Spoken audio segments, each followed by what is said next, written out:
കർത്താവ് തൻ്റെ ശിഷ്യന്മാരെ പഠിപ്പിച്ചു, പിതാവേ, പരീക്ഷയിലേക്ക് ഞങ്ങളെ പ്രവേശിപ്പിക്കരുത് എന്ന് പ്രാർത്ഥിക്കുവാൻ. യാക്കോബ് അപ്പോസ്തലൻ സഭയെ പഠിപ്പിച്ചു, പരീക്ഷ സഹിക്കുന്ന മനുഷ്യൻ ഭാഗ്യവാൻ. ഇത് രണ്ടും കൂടെ നമുക്ക് പലപ്പോഴും അങ്ങോട്ട് കൺഫ്യൂഷൻ വരും. പരീക്ഷയിൽ പ്രവേശിക്കാതിരിക്കുന്നതാണോ അതോ പരീക്ഷ സഹിക്കുന്നതാണോ? ഏതാണ് യഥാർത്ഥമായിട്ടുള്ളത്? നോക്കൂ, അതിൻ്റെ യഥാർത്ഥമായ ഉത്തരം നമുക്ക് മനസ്സിലാകണമെങ്കിൽ ഇസ്രായേൽ ജനത്തിൻ്റെ അടുത്തേക്കൊന്ന് വരണം. അവരെ ദൈവം മിസ്രയീമിൽ നിന്നും വിടുവിച്ചു കൊണ്ടുവന്ന് ചെങ്കടലിൻ്റെ അടുത്ത് നിർത്തി. അതിനുശേഷം ഫറവോൻ അവരെ പിന്തുടർന്നത് കണ്ടുകൊണ്ട് ദൈവം എന്ത് ചെയ്തെന്നറിയാമോ? മോശയോട് പറഞ്ഞു, മോശേ, നിന്റെ വടിയെടുത്ത് ചെങ്കടലിനെ അടിക്കുക, അത് വിഭജിക്കപ്പെടും, ഉണങ്ങിയ നിലം പ്രത്യക്ഷപ്പെടും, നീയും നിന്റെ ജനവും അതിൽ കൂടെ നടന്ന് അക്കരെ കടക്കുക.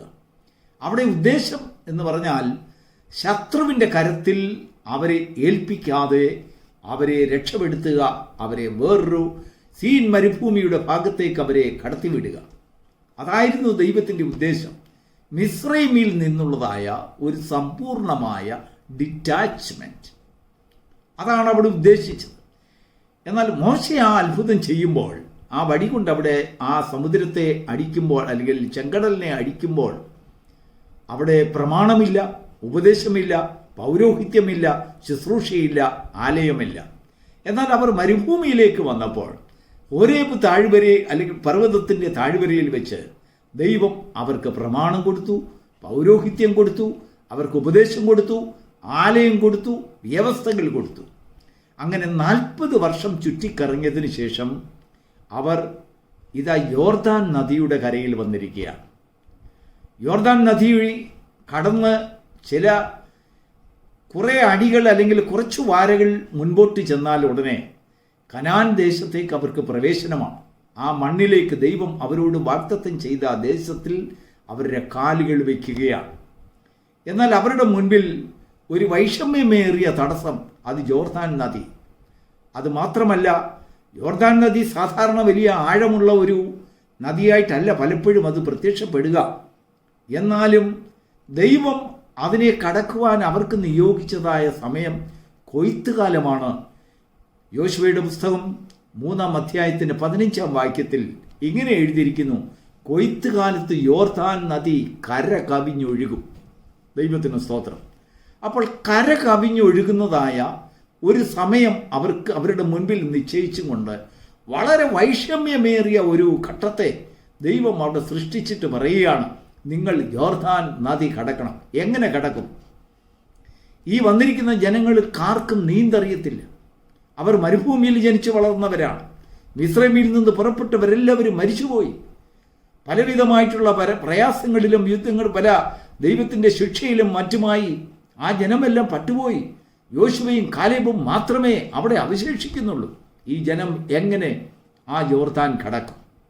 ദൈവം അങ്ങനെ ആ യോർദാൻ്റെ കരയിൽ വരുമ്പോൾ ജനങ്ങൾക്ക് ഉപദേശമുണ്ട്, വ്യവസ്ഥയുണ്ട്, നിയമമുണ്ട്, ആലയമുണ്ട്, പൗരോഹിത്യമുണ്ട്, ശുശ്രൂഷയുണ്ട്, യാഗമുണ്ട്. അപ്പോൾ ദൈവം യോശുവയോട് പറയുകയാണ്, നിന്റെ ജനത്തിൻ്റെ ഇടയിൽ നിന്ന് 12 പുരോഹിതന്മാരെ തിരഞ്ഞെടുക്കണം. ആ പുരോഹിതന്മാർ ദൈവത്തിൻ്റെ നിയമപ്പെട്ടകം ചുമന്നുകൊണ്ട് അവരുടെ ഉള്ളംകാൽ യോർദാനിൽ വയ്ക്കണം. അവരുടെ കാലുകൾ അവിടെ മുക്കുമ്പോൾ ആ നദി 2ആയി പിളർക്കും. ദൈവത്തിന് സ്തോത്രം. പിളർന്നതിന് ശേഷം മേലെ ഒഴുക്ക് നിന്നതിന് ശേഷം ചിറ പോലെ നിന്നിട്ട് ആ വെള്ളം ഉപ്പുകടലിലേക്ക് വാർന്നു പോകും. ദൈവത്തിന് മഹത്വം ഉണ്ടാകട്ടെ. എന്താണ് ഇത് നമ്മെ കാണിക്കുന്നത്? ഉള്ളംകാൽ യോർദാനിൽ വയ്ക്കുക എന്ന് പറഞ്ഞാൽ നമുക്കറിയാം, നമ്മുടെ ഉള്ളംകാൽ നമ്മളൊന്ന് പരിശോധിച്ചാൽ കാൽപ്പത്തിയുണ്ട്, ഉപ്പുറ്റിയുണ്ട്, ഉള്ളംകാലുണ്ട്. കാൽപ്പത്തിയും നമ്മുടെ കാലിൻ്റെ ഉപ്പുറ്റിയും എപ്പോഴും അഴുക്ക് പറ്റിയതാണ്. എന്നാൽ ഉള്ളംകാലിൽ അഴുക്ക് പറ്റാറില്ല. അത് പരിശുദ്ധമാണ്, എപ്പോഴും അത് വെളുത്തിരിക്കും.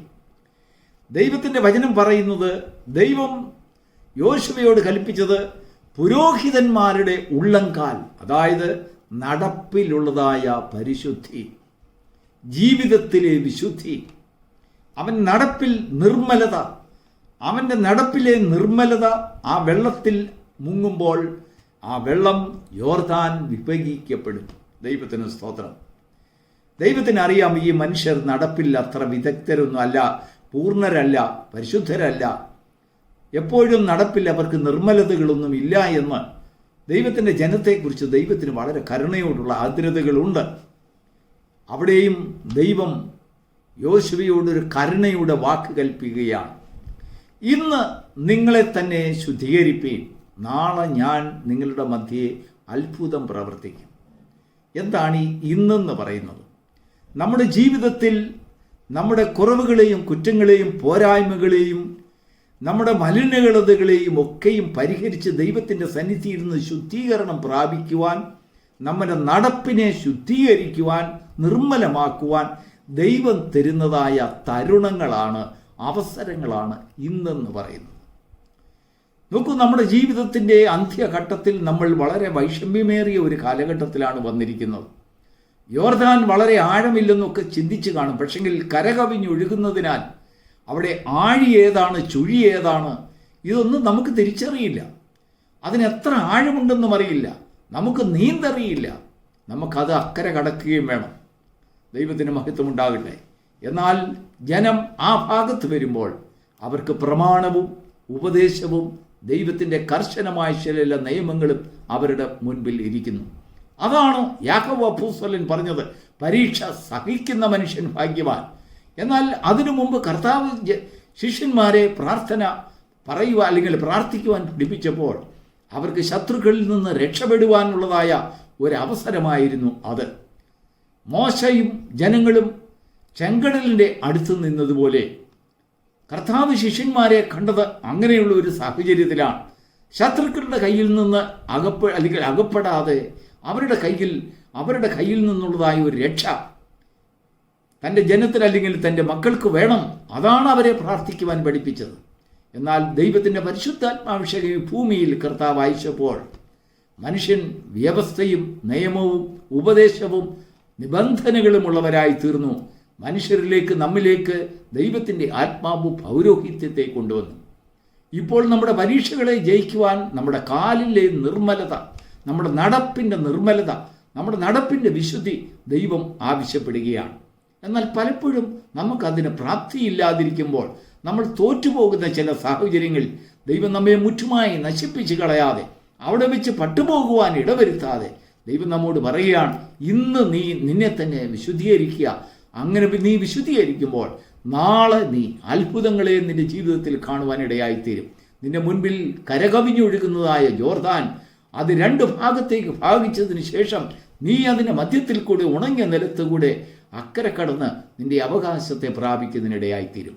വാഗ്ദത്തങ്ങളെ പ്രാപിക്കുവാൻ, പലപ്പോഴും പരീക്ഷകളെ ജയിക്കുവാൻ നമ്മുടെ ജീവിതത്തിൽ പരിശുദ്ധി ആവശ്യമാണ്. നമ്മുടെ കാലുകൾ നിർമ്മലതയുള്ളവരായിരിക്കണം, അല്ലെങ്കിൽ നമ്മുടെ നടപ്പിൽ നിർമ്മലതയുള്ളവരായിരിക്കണം. അത് പലപ്പോഴും നമ്മളെ കൊണ്ട് സാധിക്കുന്നില്ല എങ്കിൽ ദൈവത്തിൻ്റെ സന്നിധിയിൽ നിന്ന് ശുദ്ധീകരണം പ്രാപിക്കുവാൻ ദൈവത്തിൻ്റെ ആത്മാവ് നമ്മെ ബോധിപ്പിക്കുന്നു. God bless you.